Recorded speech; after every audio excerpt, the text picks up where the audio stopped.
Hey everyone, I can screen record on this phone, so I'm just playing around with it. Thought I'd talk about a bunch of random artwork I've done at one point or another. So first up is a bunch of Aqua Teen stuff. There's some character, an obscure Star Wars character, C.O. Bibble. I think he's in episode one, and there's that one episode of Aqua Teen about the Bibble, and I just like Meatwad saying Bibble. So, this here's the bubble. It's Halloween. You won't like me when I'm angry. I don't like you ever. Oh, and this pony here is Fargate, a Aquatine OC pony I made up. And then right here is, I guess, early, uh, I don't know, Aquatine fan fiction slash fan art. I'm just playing with my ponies and Shake yelling, "Ponies are forbidden!" Rainbow Dash's best pony. And then Meatwad quoting Troy from Power Rangers Megaforce. Take a good look. You see any tears? And I like Shake's face here. He looks truly terrified of Meatwad here. And then, oh, whoops. And then, oh, down here we got Cyclobot and the weird Quantum Ranger from that Time Force storybook. Dang it, stop doing that. That And then down here we got Frylock. The future can easily be predicted. Or, the future can be easily predicted, which is why I made a time machine. Seems like the type of thing he'd do, and we got an alien robot down here.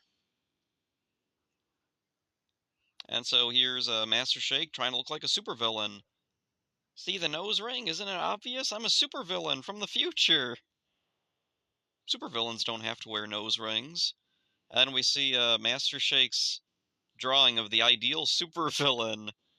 Yeah, tell that to most perfect supervillain ever. Or what? Yeah, tell that to the most perfect supervillain design ever in your life. Need a moment to catch your breath? And then down here we got Meatwad went to the future apparently. Ah, Frylock, you came all the way to the future just to see me? Oh, him. I think he's an alien or a robot or maybe an alien robot. And then there's Carl. Who are you supposed to be?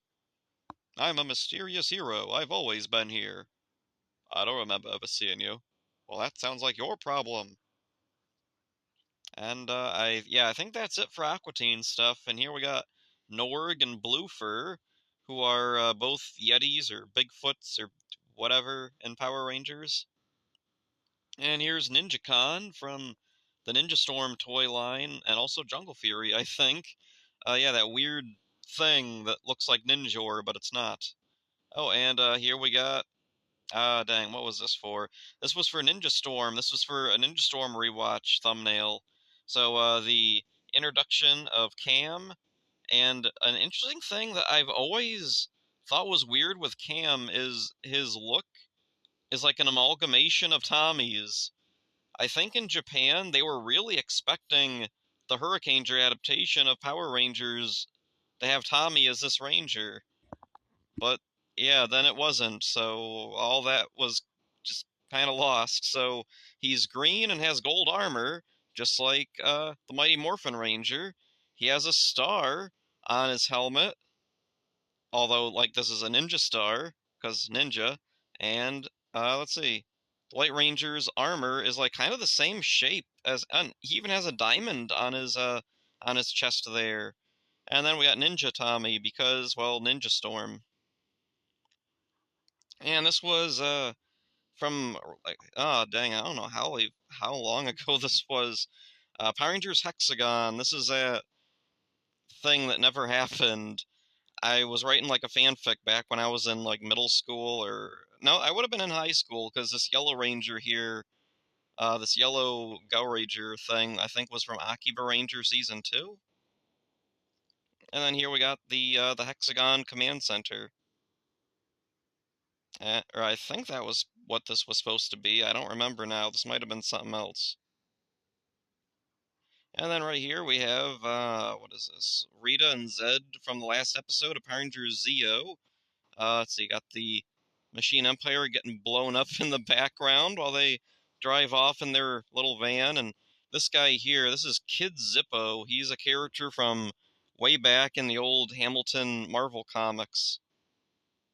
I always liked his design. He reminds me of like the type of monster that would have been in Car Ranger because of like the humanoid face. Something about, and also just his weird aesthetic altogether. And here we got Master Tao from VR Troopers. I really like this guy. I really liked him. I like this picture. This was, I don't remember how long ago this was. This must have been back in high school that I drew this. When you see this like orange tint on really, really old pictures I did, and also like they're drawn in pen, yeah, it was probably I drew this in high school.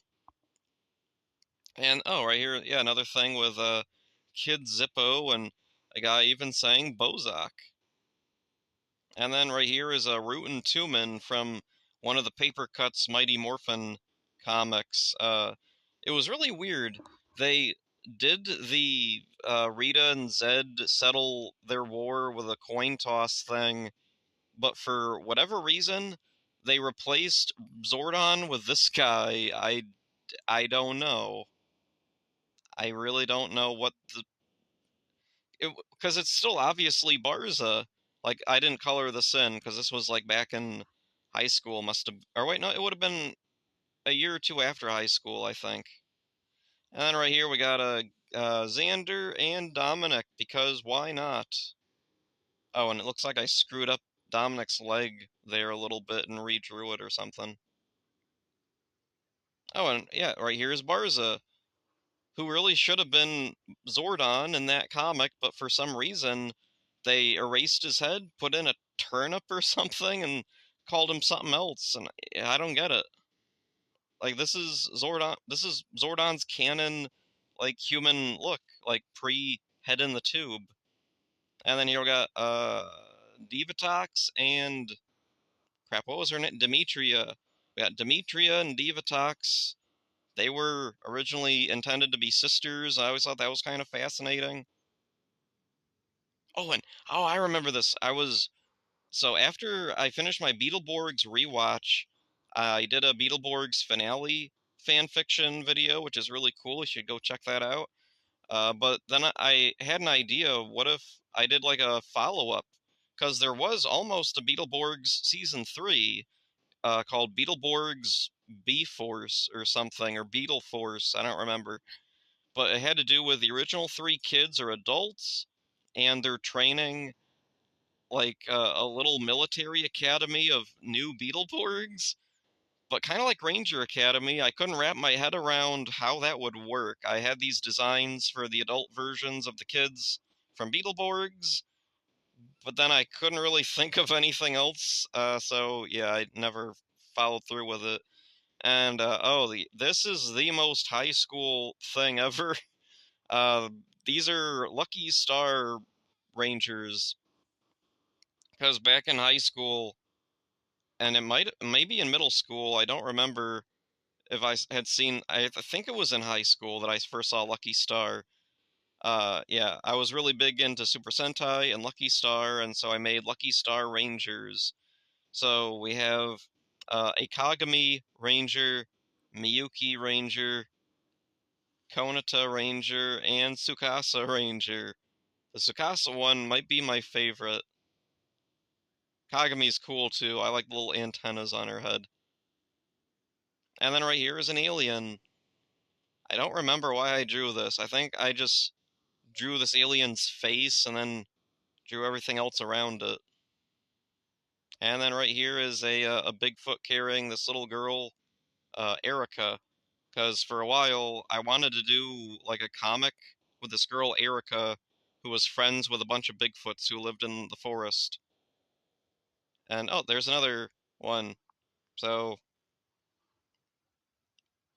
and if you zoom it in enough, it looks like, whoops, it looks like she's just hanging from a tree. But then you slowly zoom out and see, oh, holy crap, it's a Bigfoot. Oh, and this guy. I don't remember if this was based on someone or man, I don't remember anything about this picture. I remember drawing it, but I don't know if it was based on something I saw, if it was I just made it up. I was like doodling to practice. And right here we have some Digimon OCs. We have a little this little dude here that I named Piratmon, and this thing here that I do not have a name for, but I do like its design. It's really cool. When I was little, like back in second grade, me and my friends all really liked Digimon, and we would draw our own Digimon cards. And Digimon was such a cool anime because the creatures in it could look literally like anything. You could have animalistic ones, you could have sci-fi influence, cyborgs, all sorts of crazy stuff.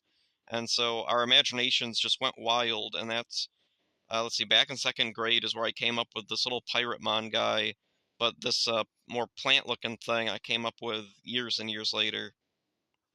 And then these guys have an interesting origin. Their heads came from a Power Rangers book. It was a uh, kind of like a board game book with little plastic pieces that stick to the pages. I can't really explain it too well. I'll have to do a video about it at some point in the future. But yeah, there's a page with a bunch of monsters' faces. And so, as a creative exercise, I drew their faces and then I drew like bodies for them. And yeah, I like how these turned out. They really do look, I think, about how they probably would have looked full bodied. And this is more of the same thing. Now this guy, we could see part of his body. Normally, I don't like to have the clothes the same color as the skin, but that was what was in the book, so I had to go along with it. Then this knight guy, or at least I assume he was a knight guy, and this wasn't just a helmet he had. And then this freaky whatever he is. And here's some more like Power Ranger OC characters. We have this flower monster and all these little like foot soldier putty type guys. I don't know. I'm not good with names, so I don't know what any of their names are. Sorry. And then here we got some more or Power Rangers OCs. We have this bad guy I made up, or actually this is more of like an old Sentai thing. We have the weird little critter puppet. We have the guy with his face, and then we have the surreal weirdness. Oh, and here's that little flower monster guy. And this has been going for a while. I'm gonna stop it here. So yeah, I'll see you later.